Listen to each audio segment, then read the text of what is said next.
Welcome to another episode of We Are Carbon. I'm Helen Fisher and I'm joined by Joshua Hughes for a really uplifting discussion that takes us to the rainforests of Costa Rica. It's a location that just sounds like paradise, but it hasn't always been that way, and with much of the primary rainforest cleared for intensive agriculture over the decades, this is a conversation that's as much about restoring the population, community and livelihoods as it is about restoring nature. And what an incredible place to be working with nature. Take 20 foot of rainfall per year and put it to good use, and instead of devastating erosion, you have the most extraordinarily fast growth and abundance.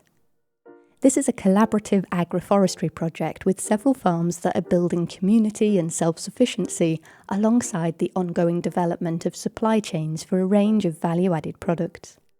A recycler and activist from Oregon, Joshua arrived in Costa Rica almost 2 decades ago and was at a real low, but he's since become possessed by the power and success of nature that he's experienced.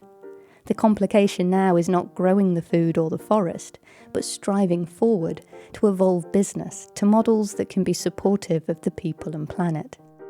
Every step of the way, Joshua has opened up to working with a wide range of people, and he continues to do so.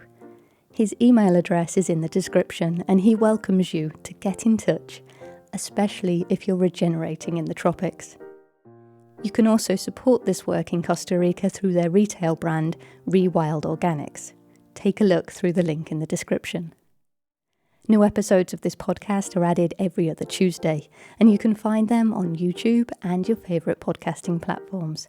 So don't forget to subscribe to keep up to date. Right. Let's get stuck in. Hi Joshua, thank you so much for joining us today. Really appreciate you being here. And you're working in Costa Rica, developing agroforestry, regenerating the rainforest, developing a source of beautiful regenerative products for consumers to eat. So very exciting work that you're doing. And I thought we'd start a little bit differently today by asking, before we hear about yourself, and an introduction to you as a person, I'd love it if you could share the background, the story of the land itself prior to your arrival. So this sort of the rainforests as you entered them. Well, I entered into an area of Costa Rica. I'm from Oregon, but I moved to Costa Rica and chose this area in the Pacific Slopes it's the region called Puriscal. And I'm in a little town or a little village called Lanas on the Rio Tulin. And our area was heavily deforested in the 50s and the 60s and the 70s. And by the time there's even the earliest of satellite maps of the area, it's pretty much wiped out. And just what was where I'm at was primary rainforest or cloud forest 70 years ago has been mostly cattle fields, kind of as far as the eye could see on land, the ice steep. So there's a couple of national parks now, and it's kind of changing. It's getting much better.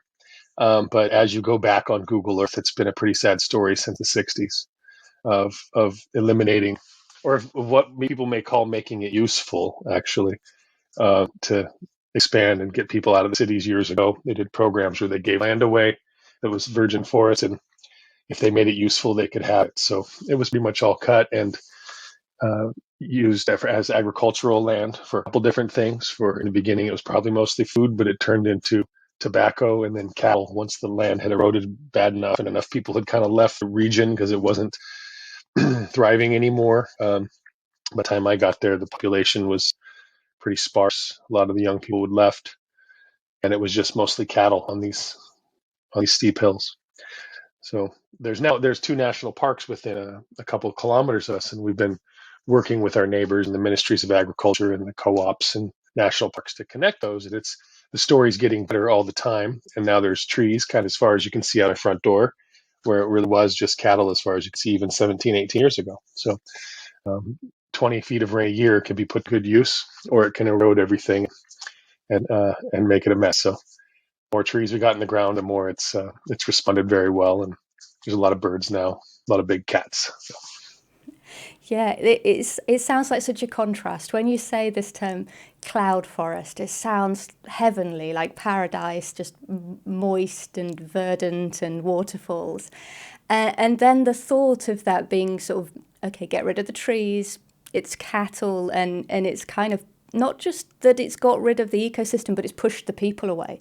It sounds very devastating and a very, very big problem for someone to get involved with. And the reason that I started with that as a question prior to hearing about yourself, I think it's really interesting for people to acknowledge, okay, this is a huge problem. What you're describing is very large scale. It's affecting all walks of life. It's affecting the ecosystem and the people that live there. So who takes on the challenge of making this better, of putting this right? Is that going to be a government? Is that going to be scientists? Who comes along and makes the change? And in this case, the answer is you. So I think what makes a great story is to learn your background now in the terms of why Costa Rica, why land restoration, and what background do people need? What kind of people can get into this work? Well, there's a couple of questions there that are pretty deep, and one like, whose job is it? I come from I come from Oregon. I come from a place where, as I grew up in the 70s and 80s, I felt surrounded by nature. I spent a lot of my time camping in the mountains near Crater Lake, Oregon. I don't know if you've ever been to that area, but it's quite amazing. And places that I thought of as forests, as I got a little older, I realized they were tree farms, because I'd go back and it was clear cut and gone. And as I got a little older, I started getting some perspective on my state and flying over it more and seeing the patchwork of what I thought was forest, really realized was kind of faux forests, or it was nice along the highways. You go back 100 meters and out, and it would be like clear cut as far as the eye could see, or really patchwork. It took me a lot of years of figuring out what I would do and how I could affect that. But I was motivated heavily by that when I was a young person, when I was a teenager, and started seeing these areas get cut down. Not that I don't see the value in timber products and things and natural building materials, but I saw the tactics there were not something that was leaving good legacy, leaving good space for better ideas. And definitely, like you said a minute ago, like the population was kind of there wasn't really community out there anymore. It seemed to become kind of a monoculture of trees, but also a monoculture of ideas. So where I chose to move, Costa Rica, and why? I got pepper sprayed a lot trying to do like forest activism in Oregon. I got pepper sprayed a lot trying to do anti-war actions. I was feeling the blunt end of how bad ideas could be reinforced and protected. And I didn't feel like that was something that I could teach my kid was like the way to go, just to say no to things. So I had to do something that was very much yeses, and how I could make a positive influence and impact on the things I cared most about. And it really, I keep leaning in on forests. You'll hear that a lot. I wanted to see what I could do to connect to forests in a way that could maybe fulfill economic needs, but also really fulfill like the paying it forward natural systems. And what I really am passionate about is rebuilding the commons in a way that we can get back in line with the positive feedback loops that come from that. And I think we humans did very well for many years because we were in line with those positive feedback loops from nature, and we seemed very smart as we used those up quickly because we got to like make economic advantage. But once those systems were gone, we're really feeling the pinch of what it means not to have topsoil recuperate with its forests. And the route we've taken with food and stuff now is very much a deep, what smarter people than me have called progress traps. So I wanted to see what was possible. I come from a recycling background. I grew up in a wrecking yard. So I didn't come from this as a farmer. I came from this as an activist who wanted to see what was possible. And my talents were in my life, and my set of talents was mostly around taking what other people considered garbage and figuring out pretty young that most of it was still very, very useful, had a lot of life in it. And I became an upcycler most of my life, ended up working in papers and plastics and trying to stop things from getting to the garbage. And when I decided to make this shift and I wanted to be a part of repairing forests, I also wanted to be a part of, I got involved with some CSAs, community supported agriculture projects in Oregon. And I was really inspired by the impact that consuming and choosing where to consume your food from, how that could maybe make a big difference in one of the simpler things in our lives, which is food and something we all need.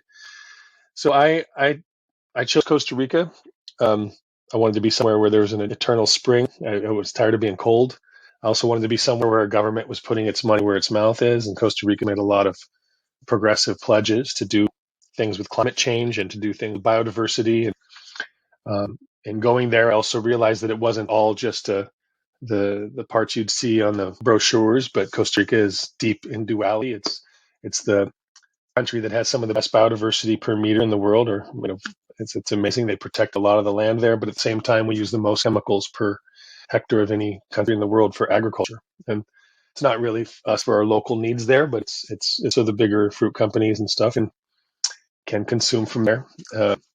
So I wanted to be on the front line somewhere where it mattered. I chose Costa Rica because there seemed to be a good collaboration happening, and I appreciate the government's effort and the local perspective, at least in the Campo, in the countryside where I live down there, is very much like figure out how to do things, do it, try things, do it well, and people mostly stay out of your way. So we've had a chance down here, down in Costa Rica, to experiment, to let nature kind of take over. And there was a lot of collaboration from neighbors. So we chose a spot where people are pretty good at this already and that wanted some help, and maybe something that I could bring to the table, which was energy and perspective and finances from the way I chose to do this, which was a very collaborative effort from hundreds of people working together in small bits. And so, yeah, I chose Costa Rica for many reasons, but mostly because I wanted a place where I could collaborate with my government, and they're pretty good down here. So, That's really interesting. yeah. Very, very interesting aspect to it. And there's a couple of things there that I think are wonderful trends that people should hook into. The idea that you were an activist, you were very eager to find something to get your teeth into, to make a difference, to see that, there are issues in the world, things aren't done particularly well. How can I channel that energy? And you came to the conclusion, or your journey sort of took you on steps to get involved in CSA, community supported agriculture. So this idea that you moved on your journey to getting your hands in the soil, I think that's a beautiful trend and a wonderful thing for people to acknowledge the significance of that. Whatever way you do that connection between making positive change in the world and getting involved with growing are two things that really can go side by side. A fantastic way to sort of use your energy. And the other thing that you said many, many times within that is collaboration. The government is collaborative and the community are collaborative. And that's a theme that I'd love to discuss further with you, because I think that's another very, very important trend within the sort of regenerative space and moving things forward for the future of this sort of tying people, planet, profit, making things more harmonious in the way we go about them. So fantastic. Thank you so much for introducing everything, your background. And what I'd like to learn more now, we know you're in Costa Rica, you are restoring and working upon the rainforest that has previously been pretty degraded, pretty sort of stripped back of its forest, its canopy, and left to the cattle to graze. Could you now take us on a journey? If we arrived with you today, could you explain what we would see? Take us around your farm and where you've moved it to.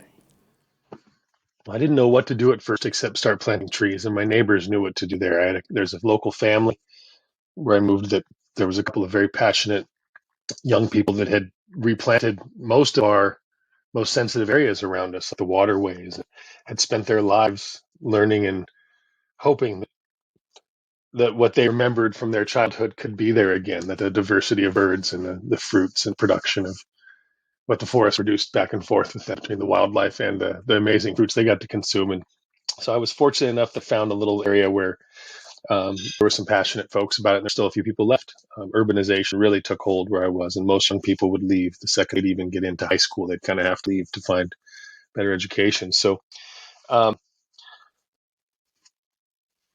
yeah. So right now, what would you see if you came to my area? You'd see the results of about 20 years of neighborhood engagement, which and our little farm, last 17, 18 years, I've got to um, kind of put deep investment into a place that I didn't have a lot of expectation from at first. So I came at this as a recycler. I'm a recycler, that a wrecking yard guy that came to farming or whatever, or came into homesteading out on the edge of what used to be farmland.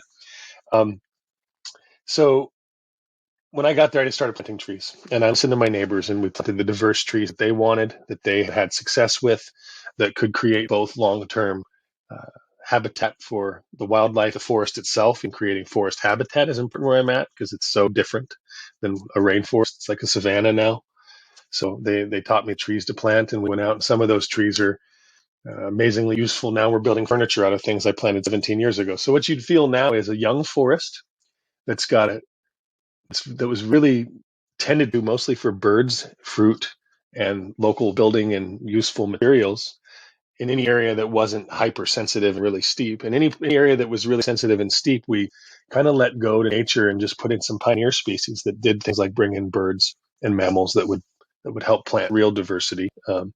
The unexpected, beautiful biodiversity you can get in Costa Rica that when you can create space for birds was really one of my earlier goals. I wanted a longer lever, less work in every square foot, you know. So I really did mimic my neighbors and what they had done. And what you'd feel now is there's fruit dripping off trees. There's edible greens all around the houses and homes in our village.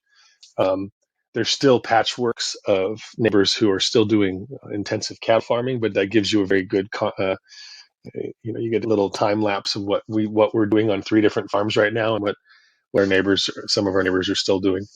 Um, but what you'd feel is it's kind of deeply green year round now, and you can see that on Google Earth too. I'd be happy to share coordinates here and guide people to our area, and maybe go back in time a bit on the satellites and see what it was like 30 years ago and how different it is now. There's very deep green veins connecting national parks, and um, so from the hills around me, it's even kind of hard to see anymore. You're kind of in the forest. When I got there, you could have a big broad view of the valley.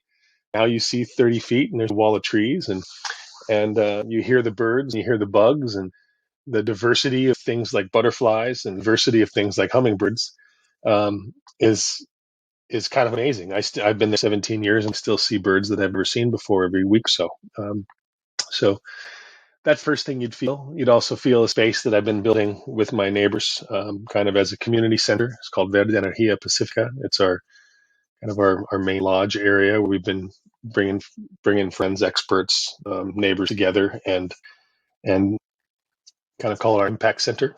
We've had about 4,000 people from around the world come in the last 17 years and help with everything from preparing food to planting trees to having yoga retreats so we can help finance it again the next year or whatever. So you'd feel a kind of a rustic space that I've built with my family to make sure that we're all comfortable enough while we do this work, or while we choose to live there and engage with this.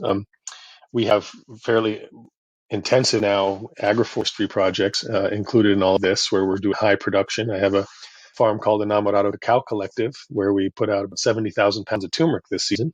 So very much like real work, hauling it out on our shoulders through these jungle paths. And um, any of the areas in our space that are a little flatter, less sensitive, we've left to food production or brought food production back. Um, I have a lofty forestry goals, but I also don't want to replace my neighbor's caloric, like the acreage that makes calories with just forests. So any areas that we can, we left to figure out how we can have food production or high value superfood production for international markets. So you feel a good mix of all these experiments kind of shuffled together, um, and a neighborhood that's gotten the time and investment into it to take a deep breath, stop using chemicals, and maybe move forward in an organic way together. Um, it's something that we have to keep up, and every year figure out how to do it again, how to finance it, how to plant more trees. But there is a lot more participation. The world seems to care more and more about these things. And the word regenerative, I don't even remember it being popular 17 years ago when we started regenerating this area. But I'm glad that people are catching up there. The big organizations have made pledges of the world, whether or not they fall through or want to do it in the best way. I think you really feel a community forestry. That's what we're doing. Um, yeah.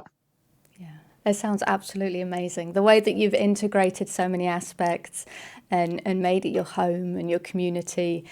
There's so many things that we could discuss here. One very quick one that I'd like to touch on.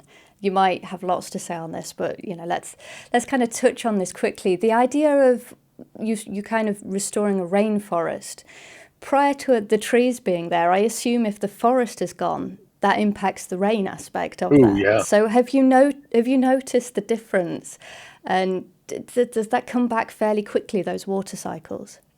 So yes and no. I mean, we're all kind of at the mercy now or of the ocean temperature, and I'm only about 10 miles inland from the ocean. But Costa Rica is famous for its microclimates. And yeah, in the beginning, when I first got there, the rain levels may have sounded traditionally the same because, like, hey, you get 20 feet of rain, it's 20 feet, but it would all come in like a few weeks or it'd all come in a few hours each day. So you'd have tragic erosion. And yeah, in no time, we stopped having erosion issues. In no time, we start having creeks flow year round and springs pop back up from the work being done around the watershed. Um, but yeah, our valley will still be green when, or even farm will still be green when neighbors are turning kind of brown because they just have grasses. So you can feel that very immediately. I thought it would take a lifetime to feel those impacts, but in 10 years, started to feel like a little forest. And some of the I plant trees 10 years or 15 years ago that were, this tall, and they're, a foot tall. Now they're 80 feet tall and big enough to hug almost, so it's, if you can get trees in the ground and not cause more problems by accident, that's always something to think about too. Uh, yeah, you can really feel the impact. And the rains we're experiencing these days, we're having longer dry seasons. We're really feeling drought in Central America, but then all the rain will still come. It just comes in one day, and you have massive erosion and washouts. So that's a problem in Costa Rica. It's a problem in most of Central America, big landslides and stuff. So you can feel that impact rather quickly. Um, yeah. Yeah, fantastic. Thank you. It sounds amazing. Just the idea of over those 17 years taking trees up to 80 feet. That sounds such quick growth. Oh, Such quick growth and it's kept me excited about this. My personality type needed to see something happen kind of quick. I was trying to affect big geopolitical, big world issues, and you can move into the forest and watch trees grow, and that could be kind of slow motion. But in the tropics, it's pretty much like that movie Jumanji. You can see things grow in front of you. Each tree branch, when it's raining on a hard rain day, will grow like 2 inches. Some trees grow 2 inches every direction in one day. Same with grasses. So you really do get to feel how fast life works here or in the tropics, and it gave me a ton of faith in nature's ability to be restored. Um, it's not like that all over the world. You're going to have much different, experiences in different places. But where I chose to be helped me develop like a deep hope, I guess, in what was possible in nature. Because it did come back pretty fast. And by the way, in the short term, frogs, bugs, birds, like they were back in no time. Just having any space to be in 3-dimensional space rather than just cattle lands that were just a monoculture of grass. So like now, just having any biodiversity, they brought back so many birds, bugs, and bees. That's been a pretty quick measure to see what's going on. And here, you can hear it, what's going on. It's so loud all the time, even in the middle of the night. And then community, having the young people stay in the community to work for this and work with us. That's something else that I would say I'm more proud of, because I think the technical part of building forests is actually pretty simple. Simple, not easy.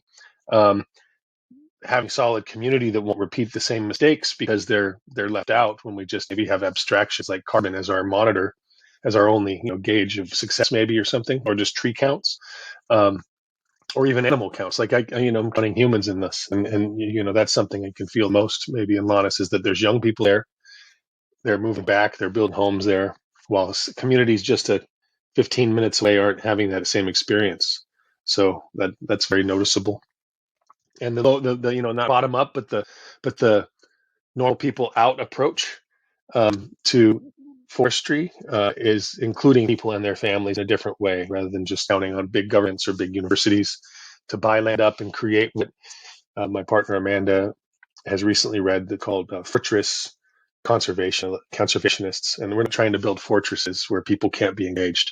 Building forests that are engageable both on the food level, and the like, keeping communities living there. Um, that's where I think we're going to have sustainable, long-term regenerative action, where we're engaged with the forest. We are forest creatures for many hundreds of thousands of years, and I'm not building the forest to keep people out, and we're not making a program that only includes a few measures. Like the measures that I'm like enjoying the most is my neighbors having children again and staying in their community they choose to stay in. So, Yeah, that definitely seems to be an enormous part of the vision and the success of what you're doing. And sort of on that note, you can include that in this list, but I think it would be great if you could offer a sense of if you were to start over mm, with everything that you've hmm learned. So all of the understanding, but the site's back at square one. What would be sort of right there at the top of the list, the first three steps that you would put into action? I'm grateful that I was naive about some of the steps that were like more scientific about the forest or whatever, because I moved from a different country. I moved to a different culture. I moved to a new language, um, being an North American and coming to Central America. Um, I think I would do some of the steps exactly the same, which was integrate with my community and show them that I was serious and I'm there with them, that I'm not just an absentee. There were absentee cattle owners before. I wouldn't want to be an absentee uh, agroforestry owner. So like that step, I think I put first, and I'd still put that first, is dive in with the community that's there. Um, what would I do different? Man, I mean, I did experiments with my neighbors for so many years, and I tried hundreds of things. I think I would do that again. I would like to be, like see what would work, but if I could do it different, or I would. I mean, I started this in 2006. There wasn't a lot of energy around regenerative then. People had started talking about sustainability. So, I had sort of sublime. Somebody called this. I think Chris Hedges calls it sublime madness. I was very much seeing the world I wanted to see and seeing it like very clear in front of me. So, um, the steps I took, I think I'd take them again. I would experiment a lot. The world's changing, the climate's changing. Communities don't know what to do. So, coming in with like an idea of what I thought I know will work, I didn't do that, and I wouldn't do that again. I'd show up with an open heart for experimenting. Um, I would. What else would I put in the top of that list? Mm. And I chose to be in a place that didn't have a lot of access, like no internet. If I could start over, I I would say I might spend a little more energy trying to get communications into our village and valley earlier, but I think I did try. It just took 15 years before it showed up, or 16. Um, and I would maybe select a place where the internet worked, but then I don't know. Then I wouldn't be where I'm at. And I like these. I wanted to be in an area that people had kind of forgotten about. People call the areas we're in, I think, kind of like sacrifice zones.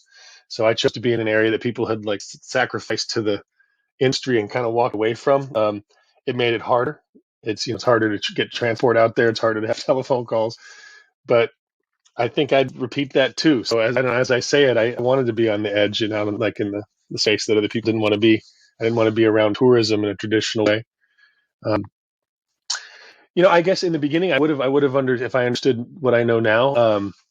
A lot more people want to participate in these things than I anticipate. So creating a good space with lots of space for teachers and students to come, while not depending on that as like a business maybe, but just being more prepared for what was coming and is happening again post COVID. Um, I think we should all be open to sharing what we have and what we're learning as quick as possible and making this an open source experiment. So I maybe would have searched a little hard to find some more experiments like ours and learned from the mistakes. But there's not really a roadmap on how to regenerate the world that's very clear. And it's so different from neighborhood to neighborhood or from culture to culture what needs to be done that it'd be hard to come at this with a game plan. If I was in the food industry, I would have made different decisions. But with that perspective now, stepping into regenerative herbs and growing like value added crops and stuff, I knew that was coming one day. I also knew that you don't rush into regenerate a piece of land that's been destroyed and then produce in just a couple of seasons. It's not realistic where I'm at. We had to grow soil for years. So um, I would have probably hired some people that knew how to grow soil faster. And I have all that line now. I have some amazing technicians there, but maybe that's something we need to become topsoil farmers before we can become food farmers. So I would have thought about that a little differently. Yeah, fantastic point. And with that in mind, you didn't come at this from being a farmer, which a lot of people sort of they're transitioning land from conventional methods to regenerative methods. A lot of that's going on around the globe as we're sort of trying to find our ways forward. You didn't have that prior background of this is how sort of you've been educated one way and you're trying to pull yourself in a new direction. Do you think that made it easier to sort of learn these approaches? You didn't have too much unlearning to do, or do you think that made it more of a stumbling block? I think it made it easier. If I had a farm and I just had to start producing because I had an epiphany and wanted to be organic or something. Uh, I think there'd be 1,000 ways to fail that could, like, especially in the farming model where I come from, the U.S. The average age of farmers, I think, 60 years old right now. They're probably in debt too. And if they look towards like organic farming as a way of going, I think 85% of organic farms are supported by other income that keeps them afloat. They're welders, they're lawyers, they're something else, and they do farming basically as a hobby. So to ask someone to come, even big producers, it's not a hobby, but it's heavily subsidized by other things, and that's so to expect someone that's maybe got something that's working to go and change it, um, and try and pioneer this shift. I don't envy them at all. I see why it's taking time. I see why those experiments aren't being done at scale, and then kind of the bigger business version of organic that's coming along, like the maybe I'll say the Walmart like top down organic approach. That's been discouraging for small farmers. They don't have much more for changing, and there's a huge risk there. So I don't envy people at all that are growing like tomatoes today and want to switch it over to regenerative ag. Now I do envy their knowledge and depth of knowledge on how to produce food, and I've got some amazing people on my team that are good at that now. But yeah, I had the patience to let forests grow and grow soil, and I don't think a lot of people could do that in the current food production game. So I'm a recycler. I came out and saw an area that needed upcycling, basically, and I had the time, patience, and thought about it that way. Um, and forests are my bigger and like longer term goal is to have forests, healthy forests. So um, coming at it as a forestry person that saw how the edges and the very useful spaces that were easily accessible could be turned into food production. Um, you know, like I said a minute ago, we had a monoculture of grass before. It was all cattle. And that's also that was also very much a few families that got to do all the cattle. It wasn't like a broad thing happening. So my whole region has kind of not been in food production for a long time.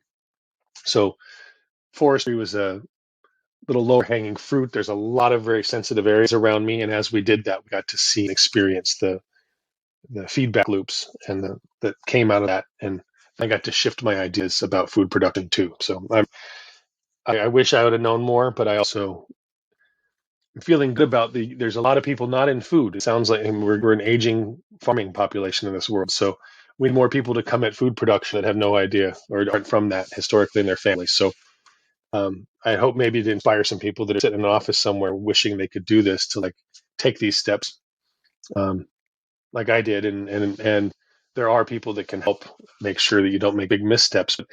But I had time. I knew I was in this for the long haul, and I have a very politically driven too. I'm very politically driven, so a lot of what I'm doing is a lot bigger than me and my farm, and always will be. So I was willing to take risks that a small farmer that's barely getting by probably couldn't have taken. So. I think you're doing a wonderful job of inspiring. With what you're saying here, it offers that generation, that younger generation, a different vision of farming. It's not vast expanses of fields sat in a tractor all day. It's kind of being around life, a rainforest, this absolute beautiful, beautiful location. So with that in mind, agroforestry, regardless of its location, whether you're in a rainforest or you're in a more arid climate, agroforestry is an interesting one for food production, and it's something that is it makes so much sense if you've got that time and that patience to nurture a new forest. Then what a beautiful way to go about producing food. But so many of the steps that you've taken and the trees that you've planted are there for the ecosystem, are there for the purpose of growing the forest. You have then also developed aspects of this that are for commercial product, and I'm interested to hear more about how did you decide what crops should grow commercially and how they'd fit into the system. Yeah, so agroforestry, in my area again, you get so much rain and it's like eternally spring. So it was very much about learning how to do like food forests right around my space and to get into a groove where why not grow all the food you need that you can easily, like the low hanging fruit again, but stuff that would work very hands off. Um, I again coming at this from a recycler's perspective, I really was thinking about energy in, energy out. Is it really worth it? A lot of recycling is done isn't really worth it. It's just done to make us feel good about single use activity. Um, and then a lot of the things we consume and eat, there's like more calories in the box and package around your cereal than there are calories inside that you could eat and going to your body. So like I really think about efficiency as calories in and calories out. And the more I got into agroforestry, the more I saw like I could tend to a tree for 1 year or 1 season. And things like paridise, it's a peach palm, something we eat in Costa Rica. You can get 500,000 calories a year off each tree. And it just takes a season or two of a little bit of love. And you have 20 years, 10, 15 years of production on this little cepa of trees, huge amounts of fat and protein. So there was really deep, valuable lessons coming at me from like what agroforestry could be, not even in a big high production, replace the farming systems of the world, but um, make it so that my house and my village didn't have to worry about food for at least big chunks of the year. Um, The bigger challenge in our area may not be like the growing of the food, the things that come out of agroforestry, but it's actually processing, preservation, and packaging of those things so that you can use them year round. That's actually one of the bigger missing links in all of this is the processing part of all of it. But put that aside a little bit. But so agroforestry became an obvious solution for us to feed ourselves and to not be constantly haven't figured out again every year. I mean, we have jackfruit trees all around our properties now that feed our whole village if they want to eat it. Each fruit can be 55 pounds, 30 kilos, up to 30 kilos of fruit. So it's uh, it's highly productive when done even a little right. Now, to at scale and what we chose to do to start getting things to market, we realized early on in our little farm that one of the missing links was that ability to process, value add, package, get things out to the world. Um, Certain things that grow really well in our area, like turmeric and ginger, and um, aren't in high demand in our little region, and everybody can grow it pretty easily. So, what do? With the stuff that's very hardy and grows great in our climates and works well in our polyculture systems and our agroforestry systems. So we leaned in on probably 300 different varieties of plants over the last 17 years to see what would work. And there's several dozen that work really, really well with really low inputs. So we've been working on getting those developed for value-added markets. Right now we have a brand our brand is called Rewild Organics. It's rewildorganics.org.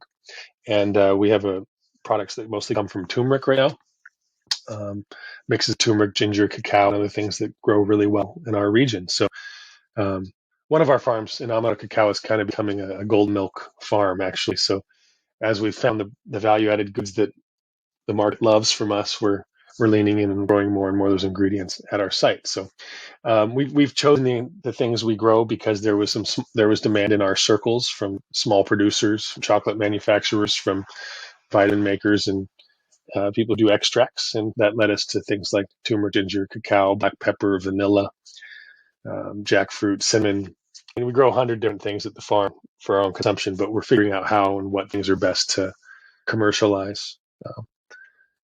Yeah, and we won't use a drop of chemicals. So in our model, it's been deep experiments in what would work, what would be what would work in these systems and not require petroleum. So we do it all by hand. It's what I'm hearing then is like you're not having to do everything perfect. You're not trying to intensely get every calorie you possibly can out of that land, but you're taking a route where patience and the natural ecosystem just it brings abundance, and very, very readily a variety, a very rounded kind of diverse diet for the local community. If you lean in on that we were kind of food desert before I got there. It was just like cattle was the only thing being grown there and a few oranges or something. So it's and so yucca, like the few things that people could grow, but most everybody worked for bigger cattle businesses, and so they didn't have time to work on their own gardens. So it's been an experiment, not just in what people were used to doing there too. Like I said, I've had to kind of the climate's changing and the rain patterns have changed. So we're trying everything. We've tried, anything that will grow in the tropics and some things that don't grow in the tropics. We're giving it a shot, and it doesn't all work. And in fact, most of it doesn't.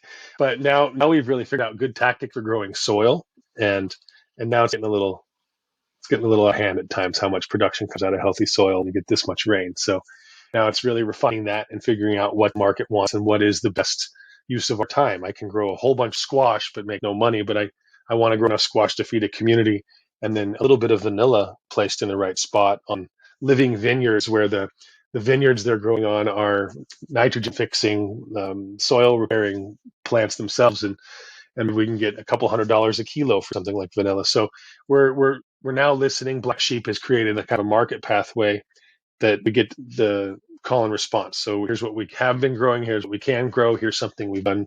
You can have a sample of, and we're finding the companies now and actively searching for companies that want the higher value stuff that'll allow our farms to really produce. Something you said too earlier about agroforestry, it's not really just all about getting food from it. There's also, I had some deep lessons early on. I was, locking myself to like a log truck in Oregon before I left, before I moved to Costa Rica to protect old growth forests.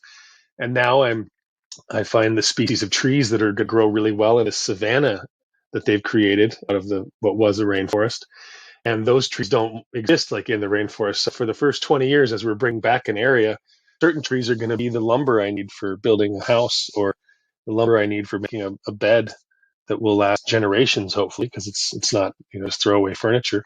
So thinking about things like building materials and agroforestry is one of the ways we're stabilizing, getting to invest in longer term, less risk activities, like a tree that grows pretty um, rain or shine year to year. It's not as sensitive, and over 20, 25 years, you get back a return on this piece of lumber you grew. And it lets us experiment and take a little longer on figuring out how to grow the food as well. So agroforestry isn't just about having everything be about food. I'm also growing stuff that my grandkids are going to build homes out of. Um, and that's an important part of agroforestry too. I see trees now that are going to be built into dressers as just kind of a longer term carrot. It's just another thing in the garden sometimes. And that for me is a big transition, because I thought I wasn't going to ever cut a tree down, and now I'm learning how to bring back forest with the right trees and in different ways.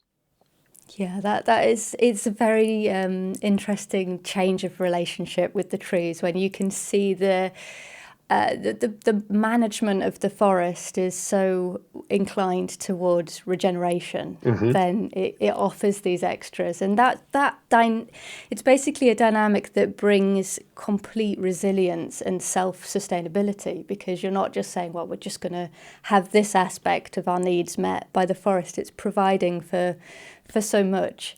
And I think something I must ask you about, because you've said it a couple of times and it feels like something that we should know more about, is this wonderful soil that you're building.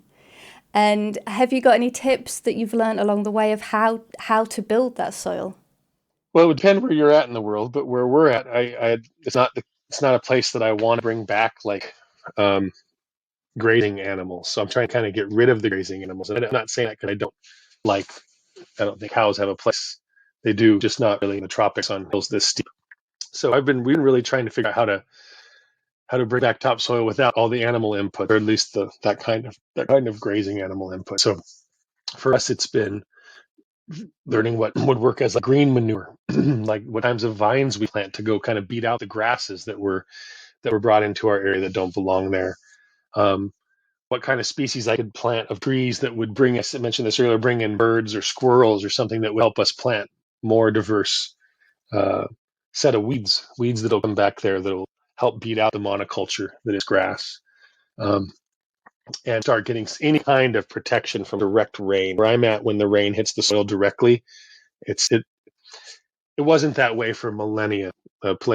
Hardly any of Costa Rica soil ever got hit directly by a raindrop. It would hit 50 different leaves before it hit the ground. So um, where I have the tactics are really, if I can start protecting the ground from direct contact with rain and sun as quick as possible, with a diverse set of what people may consider weeds, fast growing things that aren't really productive for most people's farms. So um, we grow soil by just mostly protecting the ground from the rain. And then getting the right kind of trees in place. There's a lot of nitrogen fixing trees and a lot of organic, highly productive organic material producing trees that grow giant leaves in no time, and we go out and prune them. So I do a lot of what they call chopping and dropping. We go out and plant stakes of trees, just 3 foot, 2.5 foot, 3 foot long, 1 meter long posts, and they come back to life. And then every 6 months or every year after that, once they've taken, we go out and take all the branches off, drop them, and slowly build back an organic material level that has been lacking there for a long time. If you want to create like a adobe, you take the clay that's all around us, the sand that's all around us, the grass that's all around us, the cow poop, and the rain, and you'd squish it all together and stomp on it over and over, and you'd make adobe. Well, that's what the cows have done in our entire region. So getting them moved off and letting the plants come back and stopping that compaction. Um, a lot of this just happened pretty naturally then. And one thing I was able to invest a lot of time and money into that maybe uh, not everybody could do, but my neighbors couldn't have all pulled this off, but we did. We had hundreds of volunteers coming, wanting to do helpful things. And so I had them spraying backpacks full of bacteria like cow poop teas, uh, and with microorganisms or with different types of fungus, and just helping accelerate the forest's microorganism biodiversity. Uh, that's something that really did help enable all the other things to come back quickly and let soil grow. Um, but mostly it's what we didn't do in areas there. It's like I stop stomping on it with the wrong kind of idea, and mostly those areas come back on their own. In the areas that we wanted to grow food, it's pretty serious. Nutrients and organic material back in the ground and getting the right kind of bacteria and fungus that will be conducive for whatever you're growing. So put a lot of algae on the ground now. I put a lot of fungus back in the soil. But even in a healthy tropical jungle, there may only be 10 centimeters of topsoil anyway. Where in some spots, like where I grew up in Oregon, there could be 100 feet of topsoil in areas because glacier action was there for millennia. Where in the jungle there's no winter, so you don't have this year by year buildup. It's just kind of a pretty quick transition from leaf to soil to leaf. So creating a canopy in the jungle is actually where you have your topsoil. The canopy is the topsoil. So That's really interesting. yeah. It, it's very. I'm kind of imagining the speed of all of this. It just feels like it makes it that bit more engaging for you as you go through the journey, watching that canopy grow quickly, seeing the weeds grow quickly, and having all that biomass that previously would Ooh, nothing at hard. all growing. It sounds wonderful, and everything you've said there about growing the soil, it correlates well to what other people are doing. Keep the soil covered. Follow the toolkit. Keep the soil covered. Make sure things are cool. Get the biostimulants in there if you can. Get the biomass. Keep all that chopping and dropping, and it's wonderful. Just everything feels accessible. You're making it sound very, very accessible and doable, and the volunteer aspect of this, I think, is for any project where you're doing things on the land. Often it's the labour that can be the biggest setback or the biggest challenge to get access to if you're trying to do all of this work and it's very hands-on rather than with big machines. So I think that would be a really interesting area to look into, to discuss more, basically. And there's something about the way that you've gone through this. You haven't come at this as though it's a really sort of profitable business model from the start. You've come at it from community ownership, from community integration and collaboration. And the business itself is, I understand, community owned.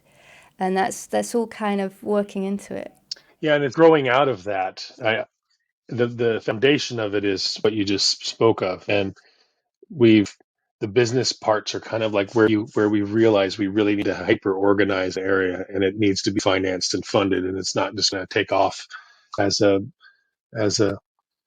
automatically. I don't know. It's like we've learned where we need to kind of lean in and do small businesses as part of all this. So yeah, it's come out of that really. And like I said, I personally, there's 70 owners of my project together, and different people come at it from different angles and for different reasons. I'm big on unity. I'm not big on uniformity. So I did this for the reasons I do it, and other people have come along in my life recently. They're much more engaged in just the business part, and that's great. The timing is there now. We need to think about that. So, but yeah, no, that's what I mentioned earlier. I guess if I was a farmer day one, 17 years ago, I probably would have given up in a year because it would have been so slow, or I don't know, I would have recognized that those challenges and earlier on and not had time or patience to get there. So, If I'm trying to sort of weigh up the way that you're doing this, there's the community ownership of the land, and it's a sort of larger piece of land that you're working on, and then you're almost bringing in an ecosystem, if you like, of little businesses where you're putting focus areas, but it still has that foundation of work going on that has come out of this birth project that you've done as a community. Do you feel like that's significant to the model itself, that it has yeah. those different focuses? Well, I didn't know what I was doing in the beginning other than I needed to regenerate. I wanted to regenerate this piece of land and figure out what to do. So I did open myself up early on to letting a lot of people bring their ideas to the table. So when I had like volunteerism show up in my life, it wasn't because I really wanted to accomplish this bigger or knew how to accomplish a bigger goal. It was really, I was looking for people that wanted to try this with me and experiment with me. So I got to find the people that would help lead this with me. Um, that's still why I do this. I'm like trying to find the right people to really, I don't just want volunteers in my life. And frankly, a lot of volunteers or volunteerism around farming tends to be, it's mostly just like kind of an education thing. And we're giving as a farm a lot. It slows down our like highly productive farmers to teach this, but I want people to learn this, and I want to find the people that want to learn these things. So over the years, I've had thousands of people come and participate, um, and now hundreds of them are helping lead this with me from all around the world. So I'm really appreciative of the youth and the energy that goes into sending, like the universities that are sending kids our way, and mostly people that aren't even really relevant. It's not like farm relevant. A lot of like engineering students come to us, and people that want to think about the world differently. So I've I found a lot of successes in that. I mostly find people that I like to recruit beautiful minds from all over the world that come together at our little spot. Um, but more than anything, I get to help people, give people a chance to fall in love with nature because we get to really immerse and live real close to nature. I don't have glass on the windows at my place. I have some screens. Some people don't like bugs. Uh, but mostly, if people can come to my mat and fall in love with nature, I think we've won, and it grows out of that. But everything we do is very much based on not just volunteerism, but like voluntarily wanting to do these things at all.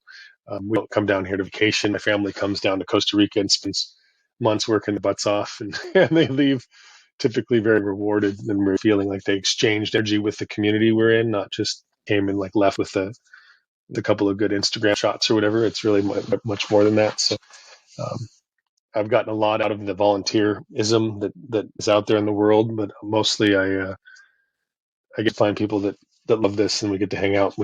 It's amazing how I think just our little spot with no advertising, we've had about 4,000 people find us somehow in the last 17 years. So Oh, that's yeah, incredible. well, That's a huge oh, it number. is, it is, it's really beautiful how many people want to participate. And I didn't understand that when I started this, how many people would want to play. So it's been very rewarding.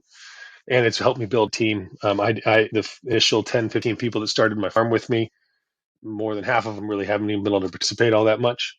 So it's been opening up and being a more open type of business and wanting to find and be run, not just run, but be founded by people that show up, not just people who were here 20 years ago. So like now, even as people come into organization, very open to them leading, not just showing up and like, here's this rigid constitution I wrote 20 years ago, but here's what we're trying to accomplish. Here's what we're lacking. People bring that to the table. Now we have people that own this together from all over the world. Some people who've never been to the jungle and some people who've never been out of the jungle own this together. My neighbors, our friends in Lannis that care to do this, get to vest with us and become owners in it as well. My political drives to do to live the way I live also include like owner, like collective co-op type ownership of the businesses people work for and with. And so if we get to experiment in that world, it's pretty simple. You know, simple, not easy to coordinate people. But I figure it's the best shot at a world where democracy really matters is if there's democracy in the workplace too, not just a Tuesday every 4 years. We want to live that dream. We should probably figure out how to do it work too. Yeah, it sounds very refreshing in so many different ways, and you're producing a lot of food that is being consumed locally by the community and the surrounding people. And you've also mentioned the work that you're doing with Rewild to take some of those products and make them into value-added processed products. You these products, therefore, they're kind of the dried products, so the items that can be stored for long periods of time. They can be hold up to the distribution and go to different countries. So are you selling them far and wide? And have you got developments that you're doing to get that supply chain to support you as well? Yep, that's what I spend a lot of my time on now personally. We're doing things like going to ingredients fairs and natural food shows and stuff to get out the value added good we've done, whether that be just like turmeric powders, ginger powders, things like that, or things like golden milk, making retail ready products. So that's kind of our mission now. The farm's producing a lot and it's producing a lot more every season as the soil gets better and better and we refine our tactics. So yeah, my mission now is to make sure that we open up good markets for these things, that we find the right partners. Anybody out there that's producing already currently that needs to make sure uh, they're crossing off on their own list about doing things that are good for the planet, good for climate change, good for regenerative actions they want, their dreams and goals. I'd love that we as a supplier, as a soil growers, can step in and grow the different product people want. So not only the stuff we're growing now, but the soil we're growing now. I want more people to find us. Anybody listening out there that's producing something, needs an ingredient from the tropics, give me a call. Let's start growing what you need too. So our little collective now needs market access, and we're also looking at expanding into more of the value adding side, like investing more and more into the things that do like drying and washing and packaging of the goods, so we don't have to move them so far. For example, like our neighbors will grow turmeric or ginger. There are 5 parts out of 6 are water in turmeric, and we send 6 trucks out across the country to be dried, and they go a couple hundred kilometers, and it makes 1 truck of dried turmeric. So bringing some of those things closer to home, expanding our cooperative efforts into processing a little more closer to home would be something that we're focusing on now too. So not just getting to market with products, but getting there smarter and more direct. Uh, Again, it's hard for small farmers or small businesses to kind of do that. It's we're black sheep in our collective mentality.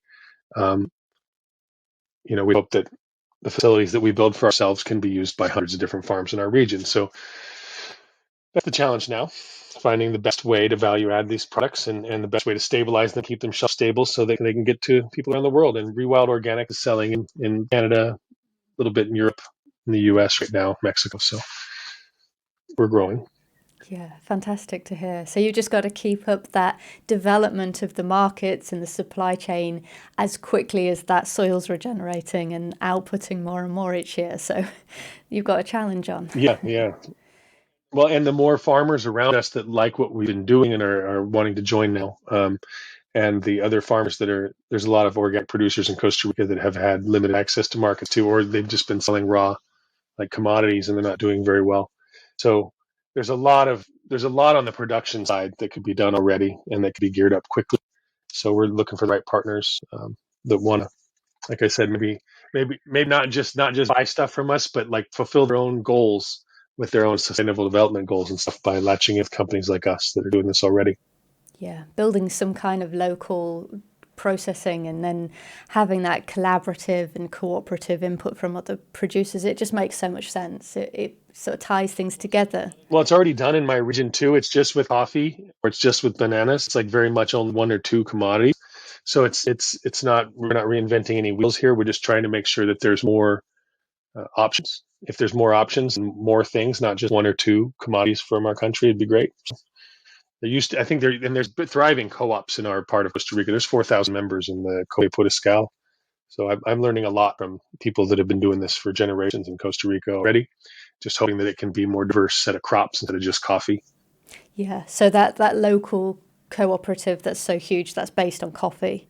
Yeah, coffee or cattle now, and it's some things that are very either chemical intensive or very much creating monoculture and erosion issues. So, matching or pairing that cooperative mentality with a little different tactics and goals isn't rocket science either. So, just putting in the time. Yeah, just bringing those ideas together and seeing how they all mix up. It sounds fantastic. And bring in markets that really will pay for it too. Like finding markets that'll pay for it. A lot of people speak this, and a lot of people want these things, but a lot of producers still want to pay as if the employees don't matter or the future of the forest doesn't matter. And I think that's changing slowly but surely. But not everybody can afford to spend twice as much on things just because they want a better planet. If I grew up in a household that couldn't afford to eat organic. That's another thing that Black Sheep's trying to do is grow regenerative organic goods that people can't afford. But that's the That's a fantastic focus. well, it is. My parents needed to be able to afford it. Normal, right? Normal Americans and like not outside of San Francisco and New York can participate in regeneration too. It just can't be $12 chocolate bars only. Like you're not going to get buy-in from small town America or whatever. No, it needs to sort of come down from being exclusive and being more for everybody. And I think that's a wonderful ambition. Such a wonderful ambition. Hey, if we had collective processing ability, like immediately, a lot of those really high end chocolates would be available for less. It has to go to such centralized locations to be processed or whatever that there's really no money left on the table for the farmer. So uh, there's some really specific places to invest in regenerative ag that will make a huge difference and will immediately make a bunch of small farmers competitive. And it's not about just like soil health and stuff. It's about processing equipment or about access to those kind of things in a fair and collaborative way. Um, but I think we'll instantly be competitive in a bunch of markets. Yeah, so across the whole supply chain is where you're sort of looking at how you can strip things back essentially, so it's less hands involved. Yeah, well, yeah, and that it's not so centralized again. I mean, if it's and packaging, packaging is an issue too. You come from my world, and I'm like wanting to help the planet, and then the stuff I make, I have to somehow get into a package, and I it's like I don't want to ever see my Rewild brand washing up on a beach somewhere. So I use organic ink and organic papers that are all dissolved, and they're all pretty dang expensive to like stand out, but and to be righteous or to be right and all the way through the supply chain, I guess, is very difficult, and you can't let that perfection get in the way of good. But I have like I never want to see my brand washed up on a beach somewhere in some forever plastic. So that's something that we're all going to have to figure out together. That's not something small farmers can figure out on their own. No, this is bringing in a whole array of different skill sets and industries, isn't it? And looking at how it can be scaled up, that it ticks the boxes without it becoming the bespoke top end product. It's actually more readily available. Yeah. Yeah, I mean, like if I wanted to just have a product that only sold for $15 a bite in the Bay Area or whatever, could do that. Every little be banana paper around it and handmade banana paper, I don't know, whatever. And I love it, but it's something that got in the way of me even getting into production for many years. Was not wanting to be in the packaging game because I was in the recycling business for years. I was so discouraged by how not real it all is. It's like how faux it all is. How the idea of single use is we give ourselves permission because we think these things are being recycled. Um, but it kept me from even wanting to be in an international goods game for years. But coffee and chocolate and some of the things they're only going to come from places like Costa Rica, and we need to make sure those are done right. And putting a lot of this right, a lot of everything, a lot of the onus of like how we're going to fix climate change. Saying farmers in the front line can do it. They can store all the carbon in the soil. Or we can do it better. We can figure out how not to have the same impacts as before. But like, farms don't have a bunch of money to do this experiment for us. They're not going to be able to lead financially in this thing forward. So we need to think about this stuff pretty big. And the food production part of food is one piece of it, and then most of the negative stuff comes after that. It's from logistic to packaging. So yeah, I need more people that make plastic to be in permaculture and care more about regenerative. Maybe don't need more green thumbs right now showing up in Costa Rica. Need more experts that are going to make next generation packaging. Yeah, and the thing with such a big scope is it brings so many opportunities. There are, I think that wherever you are as a sort of focus in your career, there's a job for you in this space. So Oh yeah, I think I think it could be tipped around. It's not a negative. It can feel overwhelming, but it's also very exciting because there's an opportunity no matter who you are. oh it is. Get yourself involved. Oh, I agree, we don't all need to be farmers. And I think if 1 out of 20 people is actually growing food, we'd be in a whole different world on food production. We don't all need to grow our food, but the way we do everything between where the food grown in the market or the consumer and even the post consumer when it's going in the garbage or whatever. Like we all need to participate in regenerative action. Yeah. Fantastic. And that is a very, very inspirational note to leave things on. But it's been wonderful to hear your whole story because everything about it almost feels contagious. Like you're saying, this is, it's quick, it's abundant, it's thriving on the ground, and then there's all these other opportunities to keep getting stuck into and keep moving forward with together, and I find that really exciting. So thank you so much for sharing. And do you have anything else you'd like to add before we wrap up? And just the the last couple of years has been interesting. The pandemic and stuff, and places like projects like ours we're still here. We persevered through this, and a lot of our problems when it comes to environmentalism or the environment, they seem so insurmountable. And I was really a low when I moved down here on what I thought was possible when I moved to Costa Rica. But unleashing the power of nature taught me so much. I'm a little bit possessed by the success of nature.